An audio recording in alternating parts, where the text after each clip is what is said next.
Hi,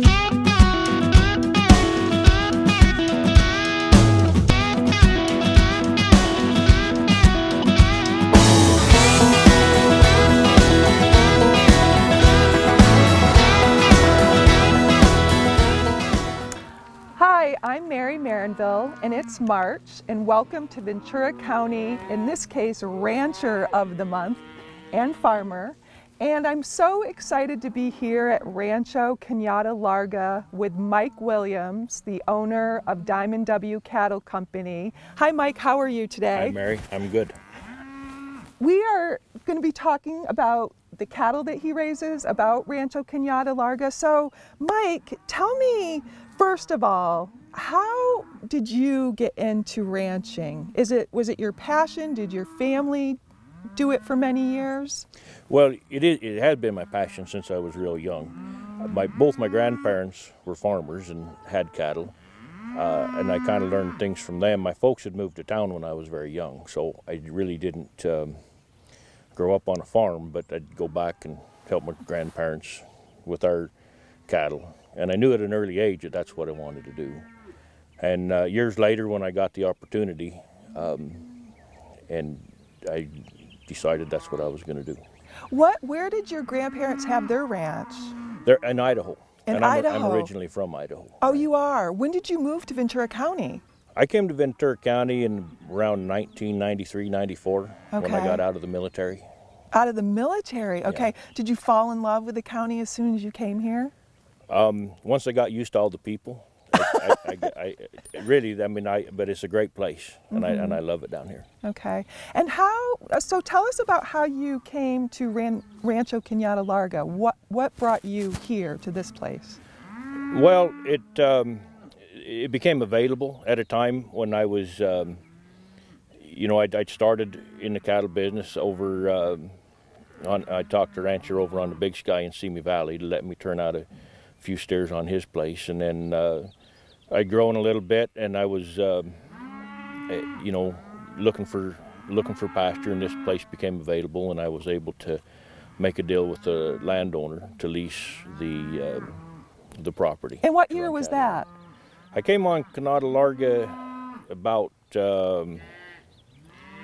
I think it was 2009, 2009. Okay, wow. So you've been here for a while. I've been here a little while. Yeah. Great. So tell us about Rancho Cañada Larga. How many acres are here? And is this an optimal place to raise cattle? Tell us a little bit about it.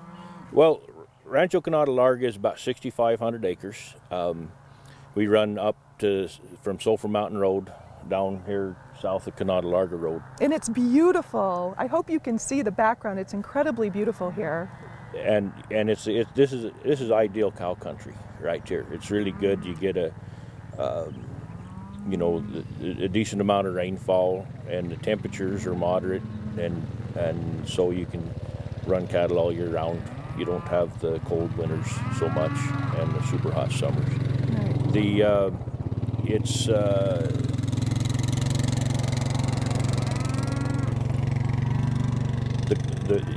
It's an original Mexican-Spanish land or Mexican land grant. Really? In the late 1800s. Okay. And So it's got a lot of history. A lot of history here. It's approximately the same size, although the boundaries have changed just a little bit over the years. Mm-hmm.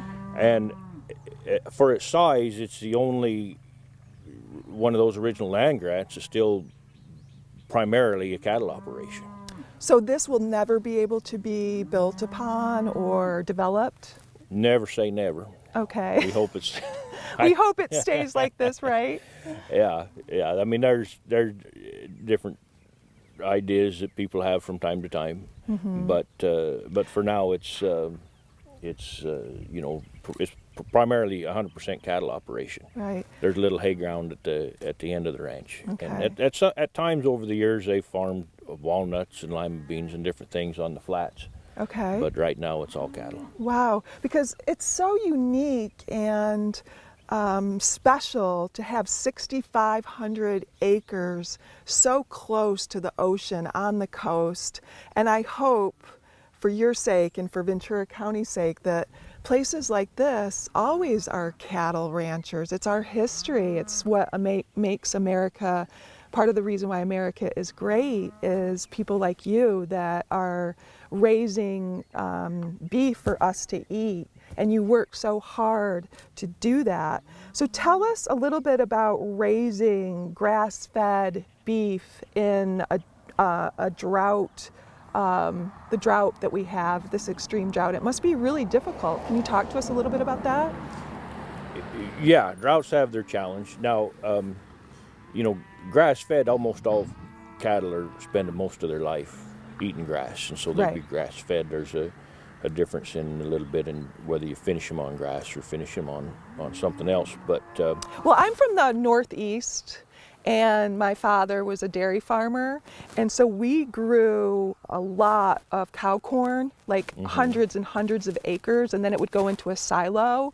And then over all those winter months when there's no grass on the ground, my father would have to feed them the ground up cow corn, the silage. the silage. So that's much different here. You don't have silage. We don't have silage. We don't necessarily have the winters that they do up there that you have to stockpile food. Most operations here in Southern California will graze year round, and ideally you don't feed very much hay or outside things. Most operations ideally don't. However, like you mentioned before with the drought, some operations have been forced to feed hay or get rid of their cattle. And that can get very expensive, feeding it supplemental feed, hay, and other, feed, right? It can. Especially with the cost of it here in this part of the country. Other parts of the country, it's not as prohibitively expensive, and the pasture rates are a little cheaper, so it might make sense in other places, but here it's a real hard thing to do. Some people do that because they want to keep the genetics. Their cows, it's a long process to build a cow herd the way you want it, to get the kind of genetics both in temperament and in production that you want. And so to have to sell those is a big loss. Not to mention, once the cows have been on a ranch for a while, they learn their way around the ranch. And so handling the cattle tend to be a little less difficult. So there's a lot of reasons why a guy might decide to try to feed instead of sell his cows. But you're right, that's a significant expense to try to get through, especially when the droughts lasted as long as this one. Well, I am praying for rain for you. So you have how many cattle here? And it's a cow-calf operation, as well as, are you raising cattle for beef? We raise cattle for beef. We primarily right now there's a core herd, cow-calf, of mother cows that calf, and they stay here year-round. And in order to provide flexibility for years of drought, then I'll bring in outside cattle, mostly in the wintertime when the grass gets good. And these can be stockers, young cattle that have been weaned, that are going to go back out on grass for a while to continue their growth. Sometimes it'll be that. Sometimes it'll be cows that somebody else owns that'll send down here, and we'll pasture them for the wintertime from parts of the state that don't have, the winter feed.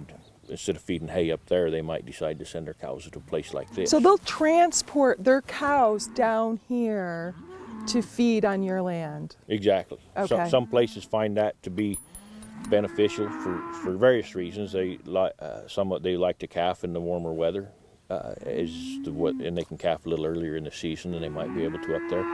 And sometimes it's just cheaper than feeding them in the part of the country. So that's the main advantage of why they're bringing them here, is because it's a little bit less expensive once you get the rain. Right, as long as we have the feed for them. Right. It can be a little, well, that's one of the factors, but the other factors is winters can be hard on animals. And their animals, and especially their calves, will tend to do a little bit better.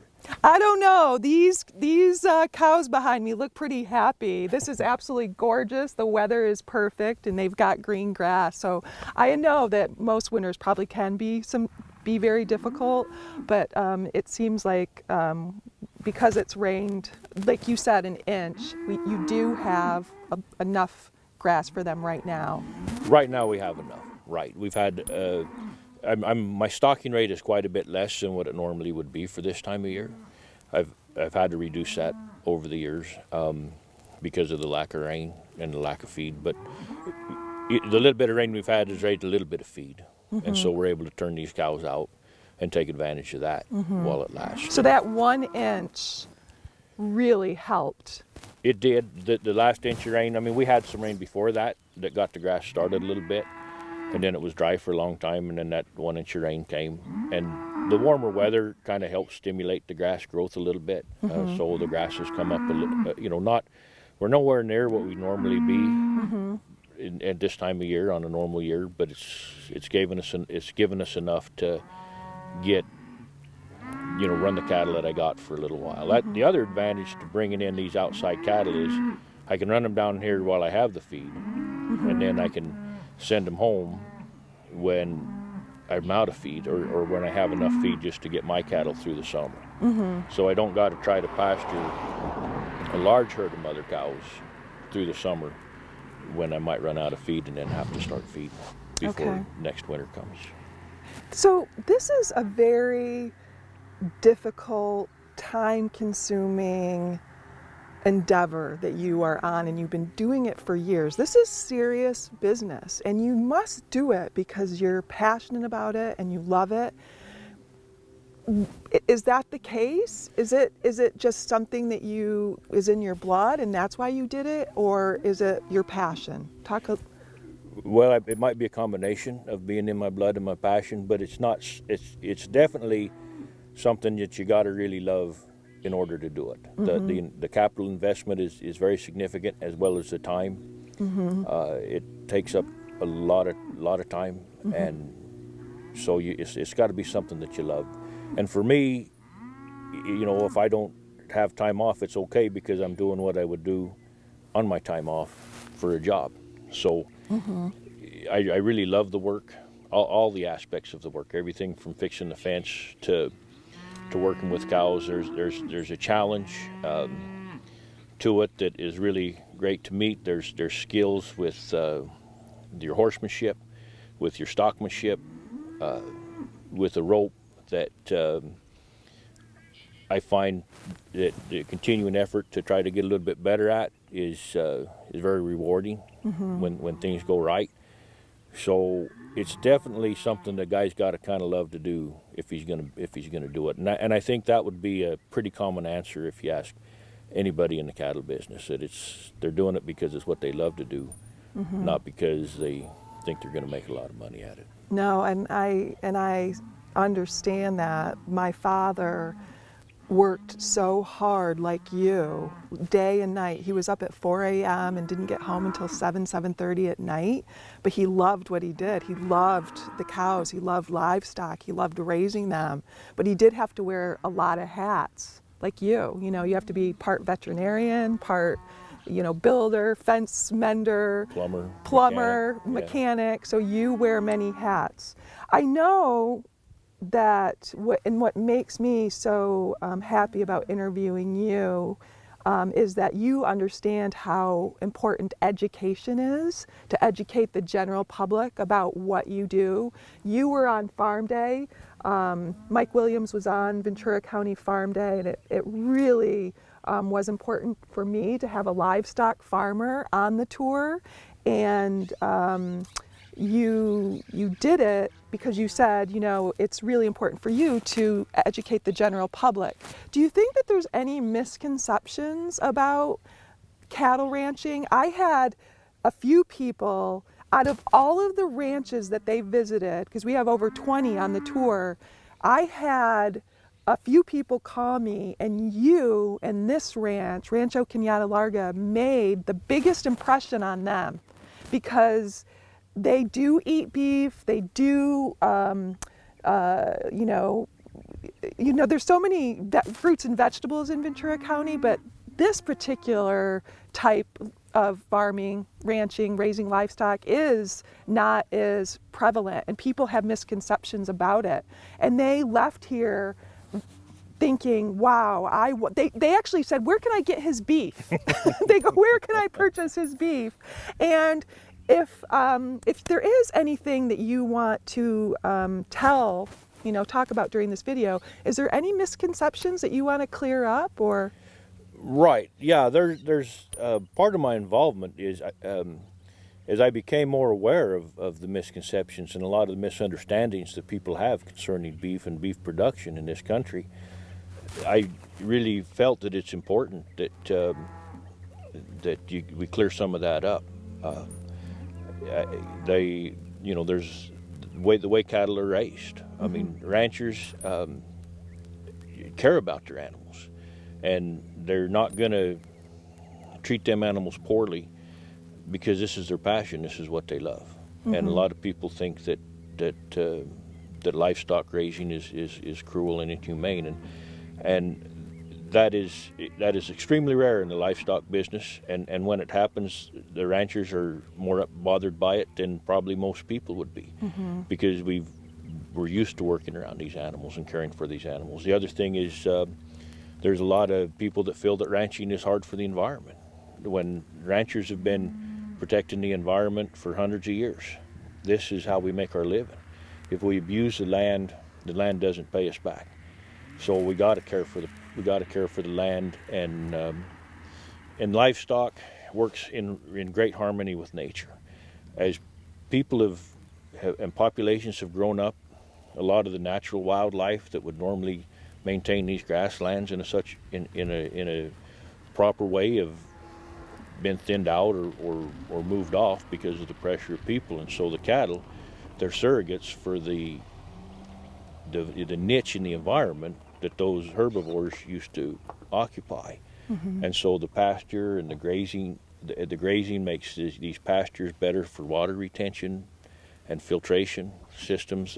They're better for the scenic view, and a lot of different ways the cattle actually benefit wildlife. A lot of wildlife they're starting to understand, and science is catching up with the fact that cattle actually benefit a lot of the endangered species that they're found.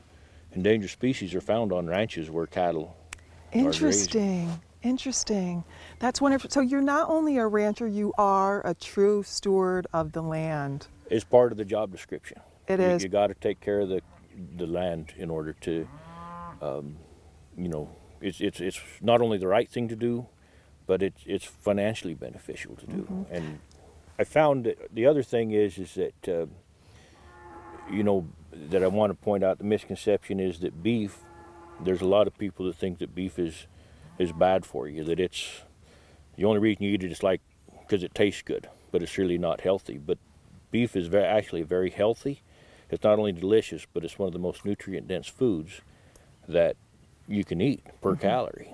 And the science is starting to find out that what they've been telling us about saturated fat and different things over the last 30 years ain't what we thought it was, that it's actually a very delicious food. Right. If you eat beef with vegetables, it is very, very good for you. If you eat beef and what you combine it with, if you eat beef and a bunch of flour together, that's when it binds in your system. But beef and fruits and vegetables together, it's super healthy. And as a matter of fact, I just went to a meeting, and there was a doctor, and she was talking about brain health as you age, and B12 that you get from red meat is really important for brain health. Exactly. So I agree with you.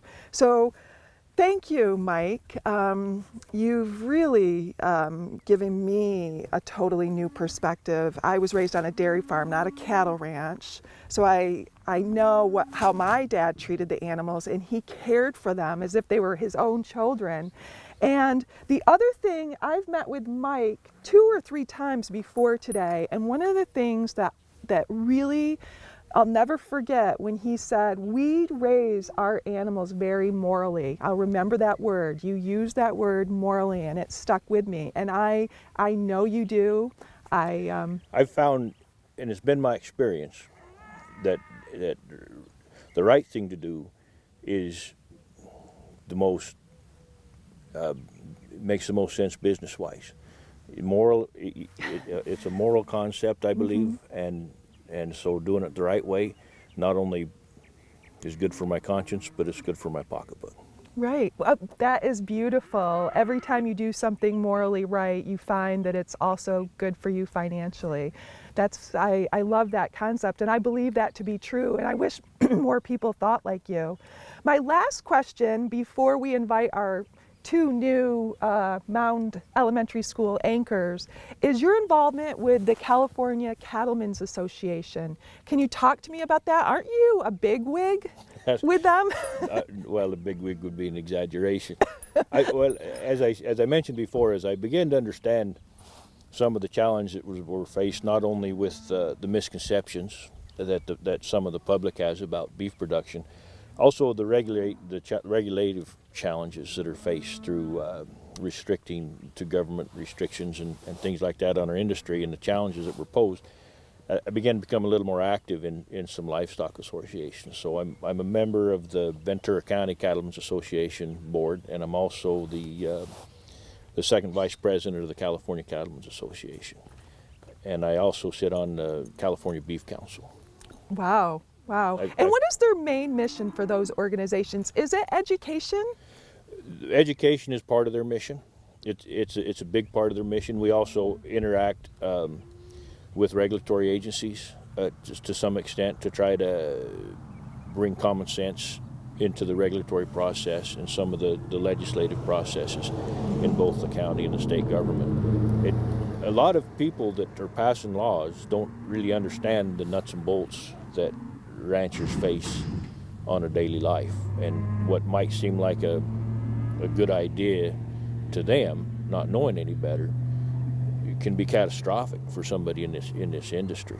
And maybe we should invite those regulators out here for Farm Day so you can talk to them so they're not making decisions on, hearsay and what they think. They can get the facts straight from you. I would love to have them here for Farm Day. They'd be welcome for Farm Day or any other day for that matter. And actually, through the industry, we do ranch stores in all over the state, where we bring these people that are passing laws out onto the ranches. Good. To see how we're operating, so that they can understand that as part of that education, we're educating the lawmakers as to what ranchers are really doing out there versus what somebody might tell them. I sympathize with you and I understand, because it's always interesting when someone who's never been on one of my field trips has their opinions about my education program, and I'm like, wow, have you ever been on a field trip? And they're like, nope. I'm like, well, that's interesting, isn't it? It explains a lot of their attitude. Does explain a lot of their attitude. Well, now I'm very excited to introduce something new starting this month in March 2016. We have some elementary school students from Mound, Avery and Kelsey, who are going to be guest anchor women today to get a new perspective about the next generation and what they want to know about farming and where their food comes from. So I'm going to invite them up here. Come on, Kelsey and Avery. I'd like to shake your hand. Welcome. Welcome to Diamond W Cattle Company. And this is Mike Williams. Hi. Nice to meet you. Nice to meet you. Nice to meet you. Okay, so how many cows do you own? Well, I currently own about 150 cows, but I currently have on this ranch a little over about 400 mother cows, about 50 calves, and about 10 bulls. Oh, wow. Do you know your cows, like, individually? Like, do you give them names or anything? Mostly we give them numbers, and Okay. some of them cows I know very individually because of certain character traits that I've identified. Some of them are a little more wild than others, and some of them are a little more nice. Some of them have a little bit different colors that make them stand out, but we identify them primarily by their numbers. Okay. How has this drought affected the cows? Well, the drought, my job is to try to minimize any effect that it has on the cows. If I'm doing my job right, it don't really affect them. What I've had to do is I've had to sell cows and reduce the size of my herd significantly in order to get through the drought. Sometimes for 1 year I fed a little bit, and so instead of eating grass they were eating hay, and in order to have the proper nutrition that they need. But ideally, if I do my job right, the drought doesn't really affect them, it only affects me. Okay. What is a normal cow's lifespan? Well, a typical cow that's kept as a mother cow will last anywhere from 8 to 12 years. 12 years is getting to be a pretty old cow, but that's a normal lifespan of a typical mother cow. Okay. What do you like best about your job? Oh, I'd have to say almost everything. There's not a lot about this job that I don't like. I enjoy working with the animals. That's probably my favorite part of the job. The horsemanship and the stockmanship is probably what I like the most. So, how old is your oldest cow? Do you know? I believe my oldest cow right now, it would probably be, and I'm not exactly certain because I bought her as she was already what I would think is probably about 3 or 4 years old, and she's probably about 10 years old right now. Okay. Did you choose to be a rancher? I did.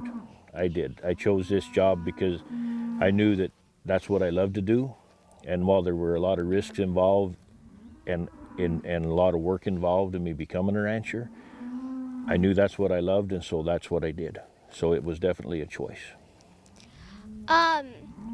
Do you lease all this land or do you own it?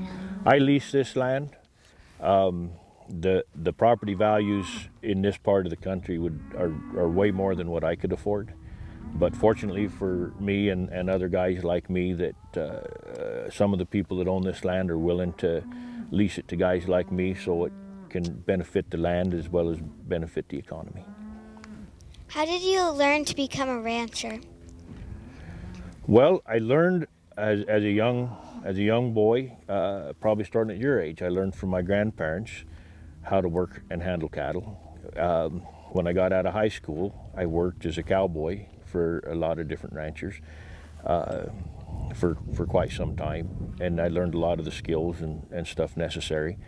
And the other things is once I started ranching, I learned a lot of hard lessons over the years. It's a never-ending process, and I'm still learning how to become a rancher. The last drought has really taught me a lot about ranching. So it's a never-ending educational process. What do you do when the cows are grazing? When they're grazing, well, what I do is I keep an eye on them. If I see anything getting sick or that needs attention, I'll doctor it. And I keep a track of the grass. And as the grass starts getting ate down and it's time to move the cattle, I'll move the cattle from one pasture to another pasture where there's feed for them to eat. I make sure they got water, and I try to make sure that the predators leave them alone. Well, you said that you doctor most of the cows. Do you deliver the baby calves? From time to time, if they're struggling. Ideally, we let the mother have the baby on her own and everything be natural. But occasionally, especially sometimes with young first calf heifers, some of them will struggle a little bit. And when that happens, then I'll help them deliver the baby. Yes. What time do you start and what time do you end? Well, it'll vary, but normally I start when the sun comes up and I end when the sun goes down. So, do you know how young your youngest cow is?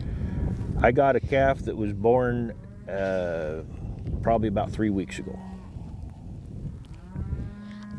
Do you know why cows used to wear cowbells?